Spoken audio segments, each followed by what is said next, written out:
Welcome to the Steve Stine Guitar Podcast, brought to you by GuitarZoom.com.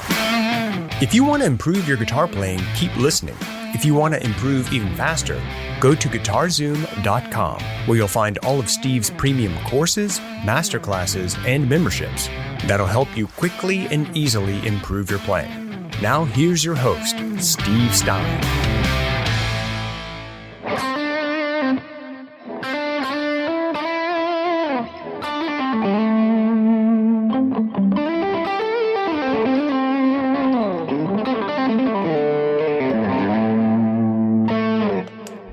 How you doing, bud?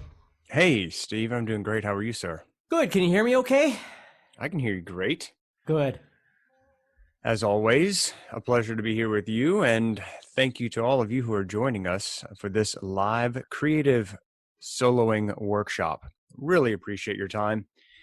It's always an honor and a privilege to hang out with you guys. If you have comments, please post them in the comments box or the chat box, wherever you happen to be watching this. I know we stream these across Facebook, Instagram, YouTube, across several different channels and places you can watch or listen. So wherever you happen to be listening to this or watching this, we want to thank you and welcome you to another live workshop. Today we're talking about creative soloing. We're doing an entire series. We've already done a whole lot of these. We've done, let me just run down the list. We've done meandering, we've done phrasing, we've done interactive soloing, we've done dynamic contrast, creative scale patterns. We have done easy arpeggios for guitar solos. We've done chord chasing, vertical versus horizontal movement on your fretboard. We've done creative pentatonics, where we talk about the blue note. We've actually done even more than this. This is just a list I have in front of me. And we also have, today we're talking about escape routes in soloing, or escape routes, depending on where in the United States you might be from. You might say route or route. Steve from North Dakota probably says? I say route. Route. That's what I say. I say route. So we'll just say, since a boy from Tennessee and a boy from North Dakota, we say route. Let's just call it escape routes. That sounds good to me. Okay.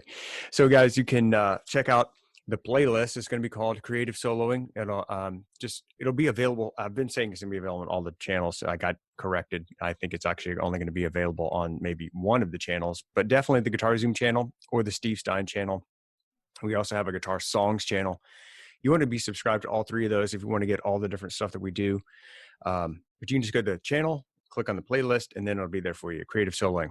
Lots of great videos. This entire workshop series will be saved there for you. If you want to learn about, today we're talking about escape routes. Sorry, I just messed it up. Well, I think throughout the whole thing, we're going to say route or route. I'm probably going to do the same thing. It doesn't matter. So. Okay, good. Yeah. If you want to learn about escape route soloing, keep watching. If you want to learn it even faster, go to GuitarZoom.com and check out Steve's new course. It's called Creative Soloing by Steve Stine. Available at GuitarZoom.com. Okay, buddy, take it away. This concept is a little bit harder to really define and explain, but what I have found is that a lot of times it's like walking and then running into the wall, and you don't have any more space to move, so the only thing you can do is move backward, right? Or turn around, right? So the thing about finding an escape route is when you play something, you're going to wind up on a particular finger, on a particular string. And then you've got to decide at that point which way you're going to move. And of course, that's going to define what you have available at that point. So if you think about it, and again, there's a billion examples, and I have been trying to show you throughout these workshops different examples of escape routes. But let's say I was in A minor pentatonic-ish, okay? And I was playing a phrase on the fourth and third string. So I get to my third finger there on the seventh fret. Now, obviously, at any time, I can move down or up, right, to continue my journey, unless I'm on the first string. Then, again, my escape route has got to be to move up, because that's all I have. Now, we have side to side as well, so that's what I want to explain to you. So if I was playing, and I went like this, and the next lick I wanted to play was...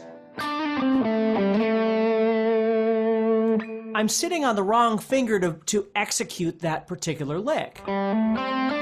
So my choice would have to be to create a pause, shift into the proper position, and then execute that lick. No, there's nothing wrong with that. That sounds just wonderful. If it works for me and it works for the situation I find myself in, that's just great. But my other alternative would have been, when I play this lick, I could have reiterated that note with a slide of my first finger, and now I'm already ready to go. So I can move freely into that lick without having to create a pause.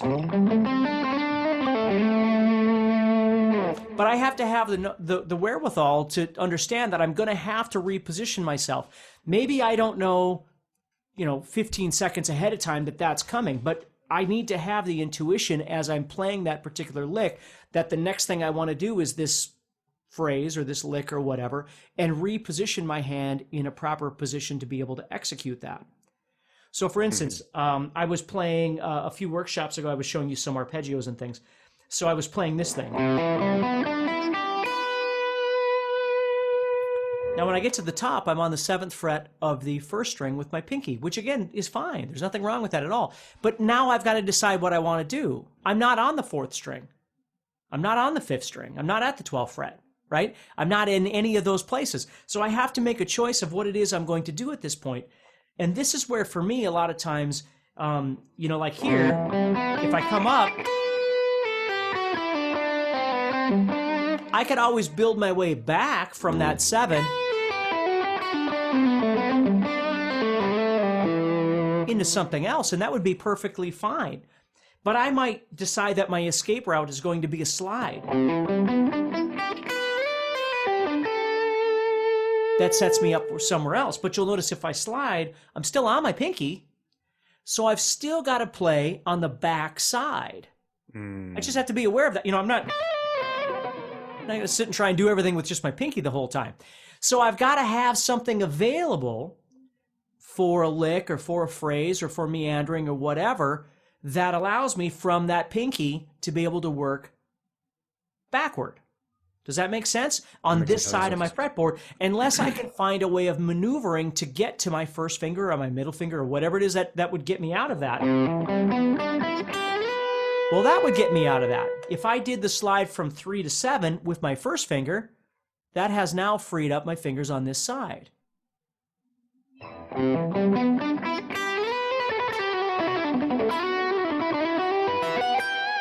And see, that's how you flow around the fretboard, is that you've got to make sure, and again, this is a very intuitive thing, so I can't always show you exactly, because you probably do it too and you just don't realize it, but it's part of the way I play. So when I'm playing something,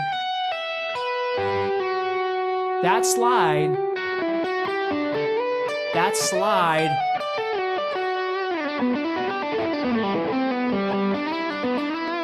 all of those things are setting up a potential new motion that I've got coming down the road, right? The next phrase that I'm going to play. And we all do it. Again, if you're playing a scale, obviously you're either on your first finger or you're on your pinky or your third finger or whatever as you're playing. But you need to be aware that those things are setting you up for whatever the next potential thing you're going to do, whether you realize it or not. So if you want to break out of that creatively, you've got to start thinking about that and go, okay, so if I end my phrase and I'm on this finger, these are some of the options that I'm probably going to have unless I escape, unless I do a slide, right, in somewhere else, which again, if I do a slide, I'm still going to be on that same finger more than likely. Again, none of this is absolutes. They're just things to think about. Right.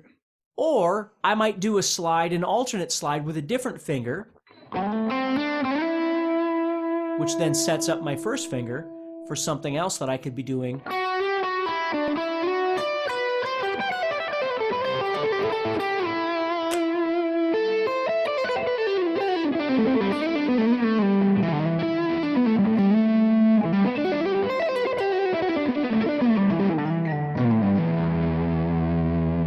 And that's the trick, is you've got to learn how to do that, because if you're just thinking,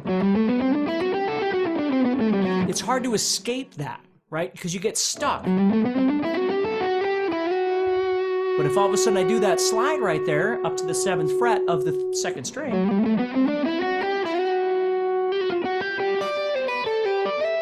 slide,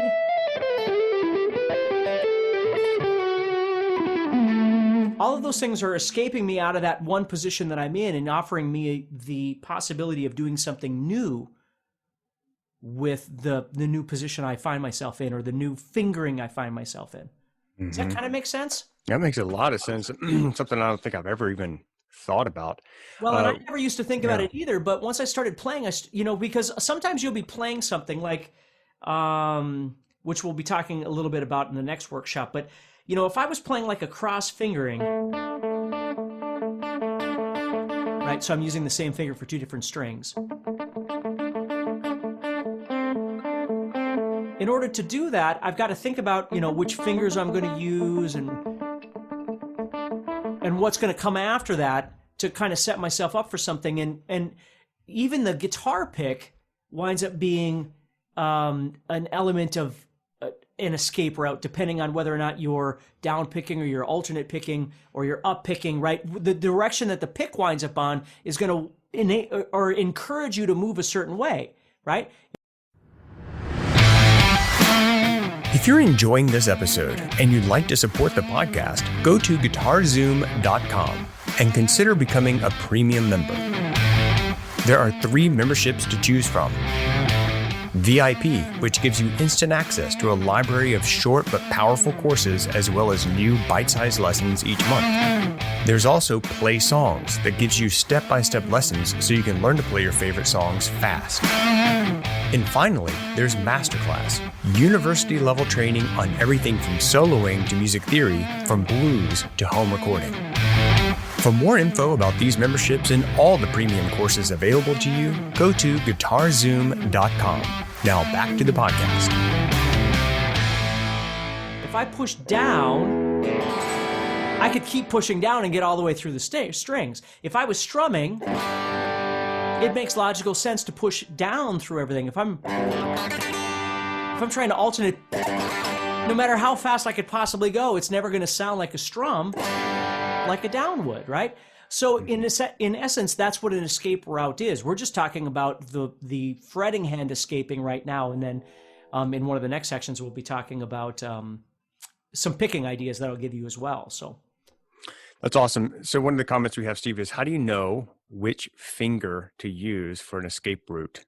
You don't. You won't know. The only way you're going to know is you've got to have an idea in your head, whether it's a conscious or unconscious thought of what's going to happen afterward. This is where automation kicks in as a guitar player, right? When you watch a guitar player move around the fretboard very fluidly, that's what's happening. It's not just patterns. Like we're misconceived sometimes that it's patterns and licks and things like that. Those are the tools that we use.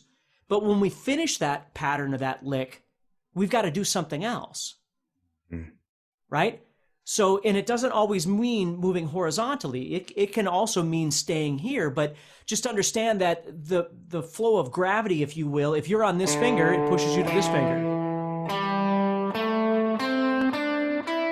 So you've got to start thinking about how to escape that, which then sets you up in a new position.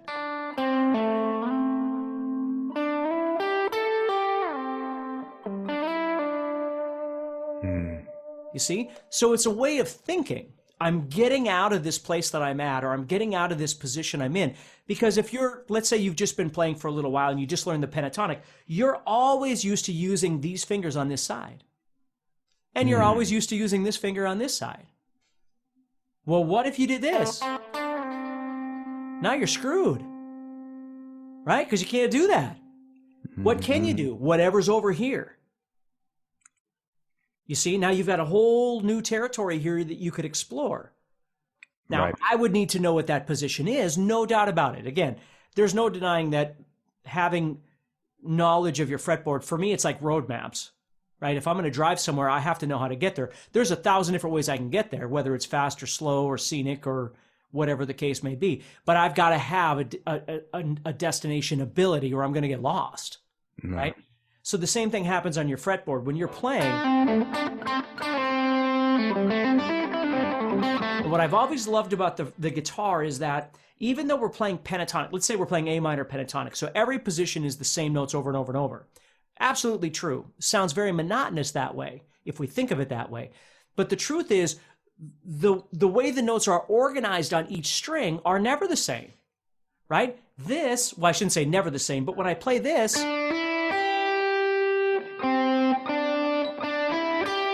right? Here, I could bar over these two notes, and I could make some sort of lick by doing that. Here, I can't bar over those. So I have to make the lick different. You see, so because I can play the same notes in different positions, the string organization is different or the note organization on each string is different. Mm-hmm. Which for me is a benefit because it makes things, because what happens as a guitar player is you start developing motion with your hand. When you move in other positions, that motion sounds different because the note collection is different on the strings, if that makes sense. So even though you can play the same lick, it's going to sound different in different places. So I love that. Like if you think of it, here's an example since we just talked about that blues note. So I could play 8-5 and then 8-7-5. So if I look there, I've got 7, 8, and then right there I've got that 5. And that's essentially creating a chromatic.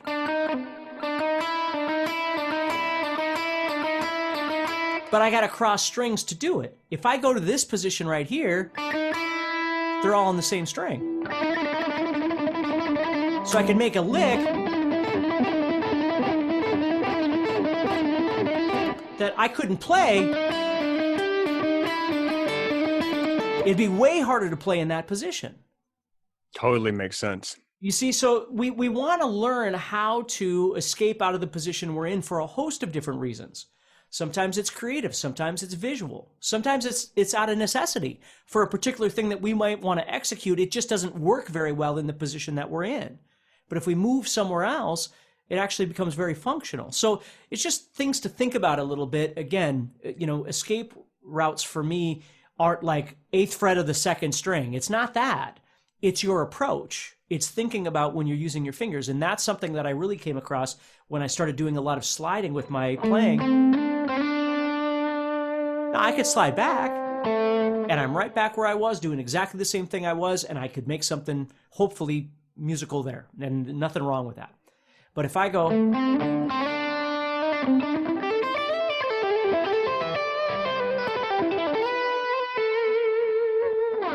See, intuitively, as I'm moving, my fingers are switching. The emphasis finger, if you will, is switching, which is enabling me to then move to the next position. And it's moving me this way or this way or this way. Mm-hmm. So you can just, that makes sense. Yeah, so it's kind of a cosmic concept. It's not concrete. It's not, like I said, it's not a fret and a number or something like that. It's the way you think about moving. That's what I want you to think about. Very cool. So you can actually escape in 4 different directions, like north, south, east, and west on the fretboard. Yeah, well, yeah, for sure. And again, when you think of it that way, it seems pretty logical. Well, yeah, it's up, down, and horizontal. And it is.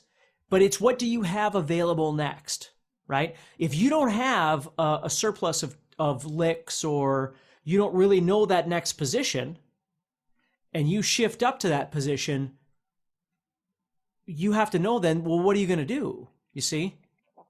So oftentimes we just get used, and this is again why we wind up playing things that sound like scales all the time, is because we don't really shift. We just stay there. When we stay there, we're propelled to go left, right, like we're walking, right? Or if I can shift out of that, if I can escape from that idea, even just that sounds interesting, but that enables me to move into this next position, which enables me to move into the next position or the previous or whatever. But I have to be aware of that. So if you shift up and now you're on your first finger, you can retract and keep going. But if you shift up and you don't know that second position, there's really nothing you could do, you see? But if you knew that second position, now you're exposed to doing all this stuff here that you could do. So that's where, if we go all the way back to the first thing we did in these workshops with meandering, this is something that's really beneficial. The more you learn, and I told you this in that first one, I just didn't call it an escape route, but the more you start learning about which strings you move on, which fingers you're moving on when you switch or when you slide, those are going to become your most natural escape routes when you're playing. Right. Because they're what's happening most natural to you. Now, you might practice something and that changes and you've got a new thing. Well, that's okay. Just be aware of it. It's really cool, man. Guys, we're talking about escape routes on your fretboard, knowing which finger to go to, how to get out of a particular scale pattern, move into another one, depending on which scale patterns you know or don't know, will dictate what you can do there. If you're just joining us, this is the Creative Soloing Workshop series that we're doing for you. If you'd like to be notified of the next one that we do, you can click subscribe and notify. And also, we'll save all of these live broadcasts on the channel for you in a nice playlist that you can go and just click on the Guitar Zoom YouTube channel or Steve Stine YouTube channel. Just go over to the playlist section, and it's called Creative Soloing. There's a whole lot of these workshops that are already there for you. You can check all of that out on YouTube, either on Guitar Zoom or Steve Stine channel. And if you'd like to get the course, which is what this entire thing is built on, is Steve's new course. It's called Creative Soloing by Steve Stine, and it's available at GuitarZoom.com. Also, we have a podcast available for you. You can subscribe to that. It's called the Steve Stine Guitar Podcast. Super cool to be listening to that if you're riding in the car or taking a walk around the block or whatever it is that you do. Can't have video in front of you always. So yeah, that's available for you as well. And the new course, Creative Soloing, right now at GuitarZoom.com. Steve, this has been awesome, man. Where else do you want to take it? I think that's enough for now. Yeah, I think it is too.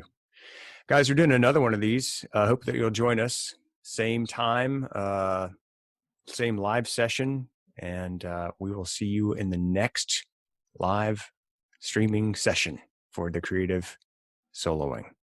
Cool? Awesome. Thank you, everybody. Take care. Thanks, guys. Appreciate you. Talk to you later. Bye. Next time on the Steve Stine Guitar Podcast, the thing about picking is that we really have kind of two different worlds that we do when we're playing. We either pick things or we use what's called legato, which is hammer-ons and pull-offs. And for most players, you kind of shift back and forth between those two worlds. They work kind of hand in hand with each other. Picking tends to make things sound a bit more staccato.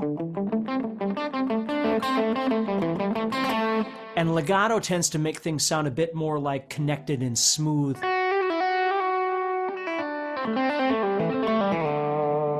But oftentimes you kind of need both of them. So, one thing I'm going to tell you, and then we'll get into these various techniques, is that oftentimes we watch a video or, get the tab for something or whatever, and the video or the tab will tell us, maybe we're learning a song, right? Or maybe we're learning a lick by somebody that we like. And it tells us to play it a certain way, to pick this or to hammer this or something like that.